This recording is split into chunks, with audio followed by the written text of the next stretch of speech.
Nous allons passer à notre témoignage. Alors, c'est une maman de la team, une vraie, insiste-tout, une maman qui vient témoigner la gloire de Dieu. Alors, j'ai fait le choix de l'appeler Maman Trésor, que je salue. C'est une maman de la team. Alors, Maman Trésor, aujourd'hui, elle est de la Guinée. Yes! Elle nous partage la grâce qu'elle a eue dans sa vie par rapport à ce que Dieu a fait des grands et des puissants pour elle. C'est une maman parisienne qui vit seule avec ses 2 enfants. Elle a une fille de 12 ans et un fils de 10 ans. Alors, elle vit dans un quartier, dans un immeuble au 4e étage. Elle a 2 boulots. Elle travaille le soir dans un restaurant très fréquenté. Elle est à la plonge. Elle commence son travail à 20 h en semaine et parfois finit entre 2 h et 4 h du matin. Ça dépendra de comment ça tourne. Le week-end, souvent, c'est 4 h du matin. Et en dehors de ça, son deuxième boulot, elle fait nettoyage des bureaux. Ça, alors, elle commence de 6 h à 12 h. Donc, on va dire qu'elle a 2 boulots. Vraiment, c'est ça le roulement. Ça ne change pas. Ça veut dire qu'elle quitte chez elle à 19 h. Elle va au boulot de 20 h à 2 h, 3 h ou 4 h du matin. Quand elle rentre, il y a des jours où elle rentre, elle arrive vraiment à 4 h 30. Elle dort juste 1 heure. À 5 h 30, elle s'élève. Elle part faire nettoyage des bureaux. À 6 h, là, il n'y a personne. Et souvent, comme c'est le week-end, il n'y a personne au bureau. Mais en semaine, elle termine aussi au restaurant vers 2 h, 3 h du matin. Donc, elle dort 2 heures. Ça veut dire que quand elle termine son travail à midi, elle est KO technique parce qu'elle n'a pas dormi de la nuit. Et elle rentre chez elle à midi pour dormir toute l'après-midi jusqu'à 18 h. Par là, elle se réveille, elle voit un peu les enfants, ils échangent.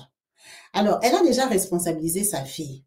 Et sa fille aussi aime ça. Sa fille est vraiment éveillée. Ses enfants mangent à la maison. Ils sont externes. Mais vous savez que les garçons, parfois, ils demandent « Maman, je vais manger à la cantine avec mes potes » et tout ça. Donc, son fils, de temps en temps, il reste manger à la cantine. Mais la fille, elle aime rentrer à la maison, poser son sac, manger ce qu'elle veut. Vous voyez un peu les filles. Les filles sont comme ça depuis qu'elles sont jeunes. Et puis, pour voir sa maman. Donc, ce jour-là, elle revient comme d'habitude de son travail du matin, des ménages de bureau. Elle arrive, elle sort la viande du frigo. Elle la met là. Elle sait que je pars dormir. Parce que quand sa fille viendra à 16 h, elle a déjà appris à sa fille. Elle, quand elle va se réveiller, à 16 h, elle est là, non? Sa fille aussi vient. Elle va couper la viande, elle va bouillir et tout ça. Elle va faire la sauce avant de partir au travail. Parce qu'elle commence quand même à 20 h, donc elle voit ses enfants, contrôle les devoirs et tout ça. Allez, préparez-vous, lavez-vous et tout ça. Moi, je pars. Donc, elle sort la viande du frigo, elle met là, elle a la flemme. Elle dit, pardon, je ne vais pas me laver, je dors, je suis trop fatiguée. Elle part, elle dort. Sa fille vient de l'école. Sa fille mange, elle sait que sa maman dort, elle voit la viande. Sa fille a la bonne idée de prendre la viande, mettre sur le feu pour avancer sa maman, que ça commence déjà à bouillir. Comme ça, quand maman va se réveiller à 16 h, elle n'aura qu'à faire la sauce. Donc, sa fille met la viande, elle mange, elle regarde la télé. Hé, c'est l'heure de partir à l'école. Elle prend son sac, elle sort de l'appartement, elle part. La viande reste au feu. C'était dans une casserole en fonte. Vous voyez les casseroles en fonte rouge, bleu qui existent là. C'était dans ça. Et c'est chauffé sur une plaque à gaz. OK? Et en ce moment-là, c'était l'hiver.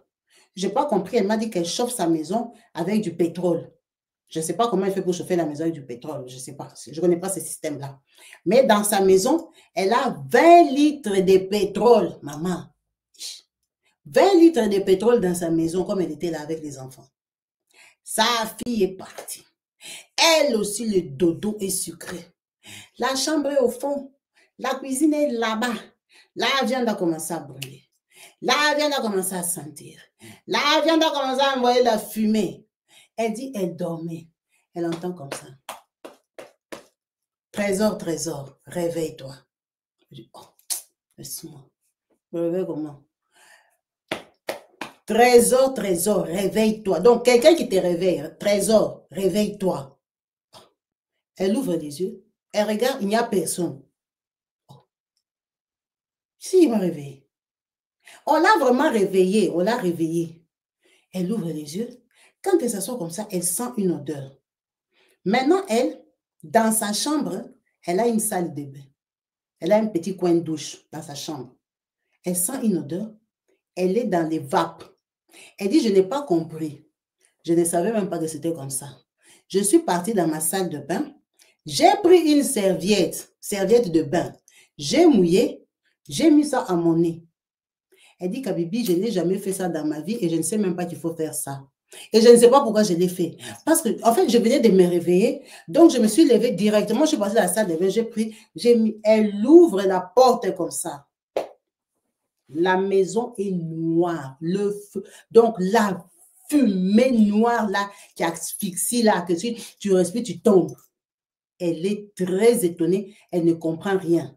Maintenant, quand elle a ouvert la porte, ça fait le courant. Parce qu'en fait, la fenêtre de la cuisine était entrouverte. Vous voyez les fenêtres qu'on pousse en hauteur. Vous pouvez pousser la fenêtre et il y a un morceau de... C'est une fermeture là, il y a des trous. Tu vas faire entrer dans un trou, ça va maintenir la fenêtre ouverte. Donc, cette fenêtre-là était ouverte comme ça. Tu peux la voir dans les fenêtres battantes, dans les fenêtres en hauteur. Ça dépend comment on positionne la fenêtre. C'était entrouvert. Donc, la fumée là sortait dehors. Maintenant, elle est au 4e étage. Quand elle arrive, il y a tellement de fumée, elle comprend que c'est la cuisine. Elle arrive, elle ne voit rien. Elle ne sait pas quoi éteindre, quoi allumer. La plaque est à gaz.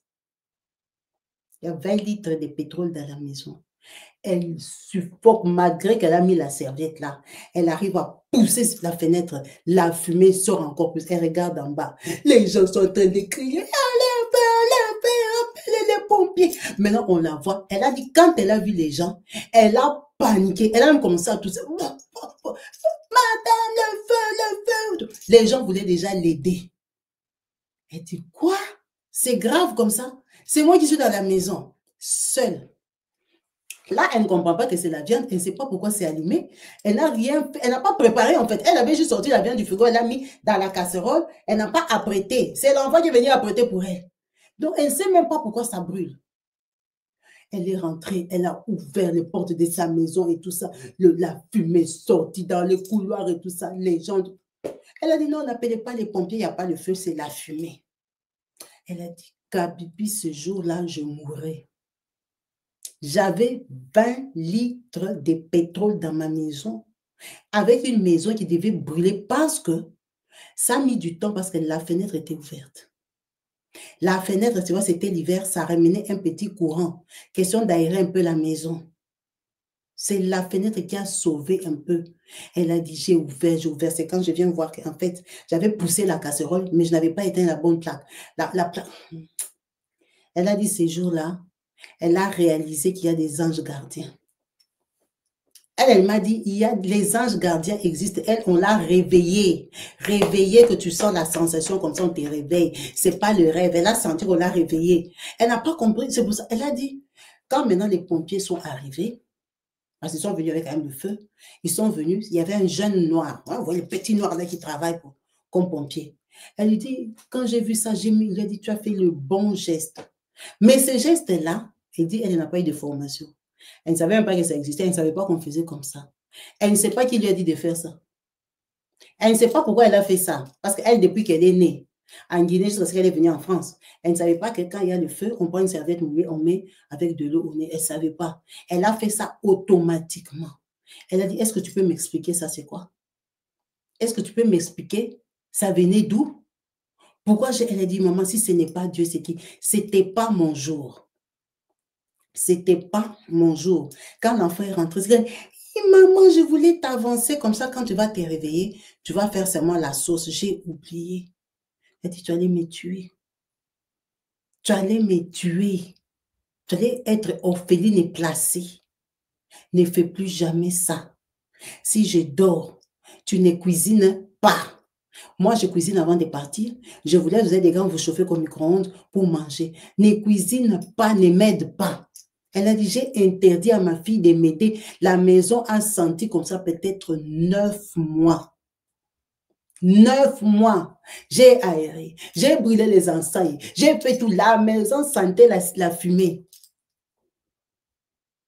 Elle dit, tu as déjà vu la mort t'est passée comme ça, au bout du nez. Elle a dit, Dieu est merveilleux. Quand elle a regardé ses enfants, elle a dit, un enfant de 12 ans, et un enfant de 10 ans, je vais mourir en Europe ici, je vais les laisser à qui? Elle a pleuré, Seigneur, merci. Merci pour ton amour, merci vraiment de m'avoir sauvé. Merci d'avoir eu pitié de ces enfants ici. En tout cas, c'était son témoignage. Elle voulait vraiment témoigner la grandeur de Dieu et nous montrer vraiment que Dieu est amour.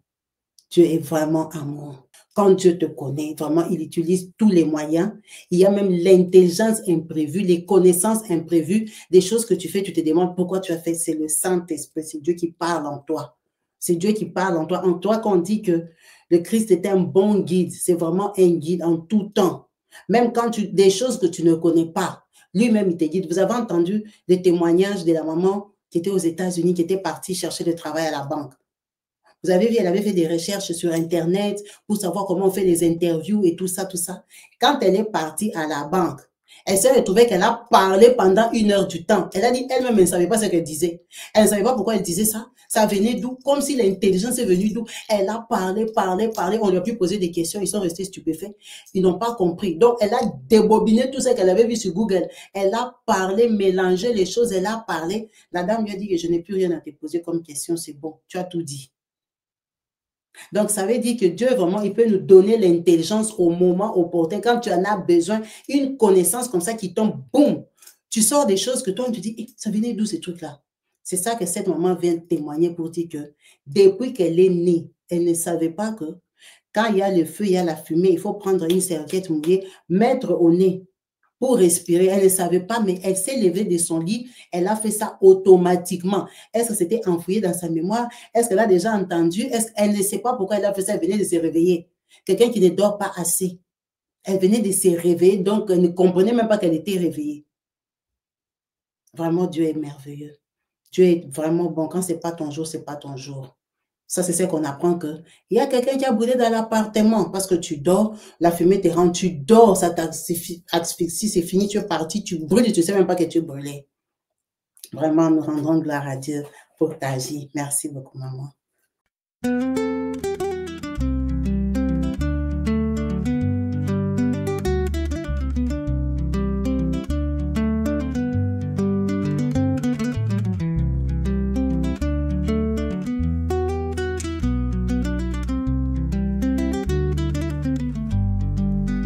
Oza malamu Yesu, oza malamu, oza malamu Yesu, oza malamu. Nakumisi yo Yesu, nakumisi yo, nakumisi yo Yesu, nakumisi yo. Lelo papa nalola, yonde mokonzi na ngai.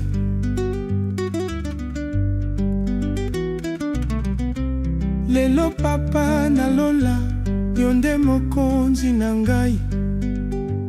Nalingi yo papa, nalingi yo papa. Lelo zuwa lokumu nyonso, ewuti na motema na ngai. Ozali nyonso na ngai, yo mopesi pe ma papa.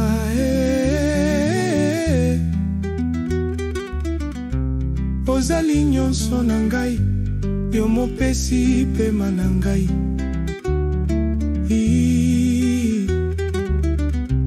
Ozali nyonso na ngai, yo mopesi kimia na ngai.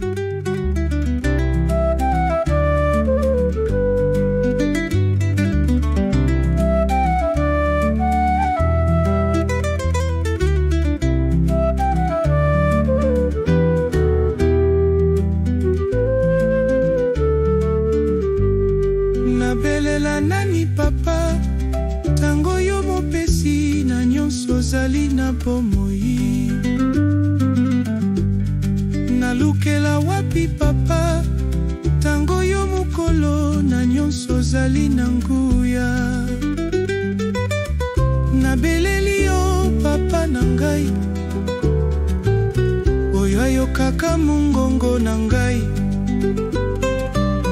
Nabeleli yo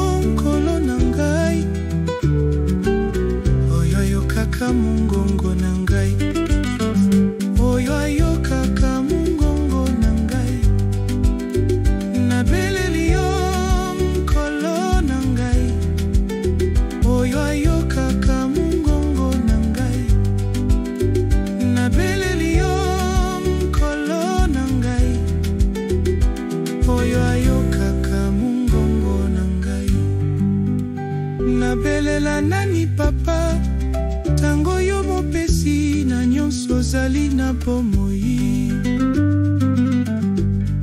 nalukela wapi papa tango yo mokolo na nyonso ozali na nguya nabeleli yo papa na ngai oyo ayokaka mongongo na ngai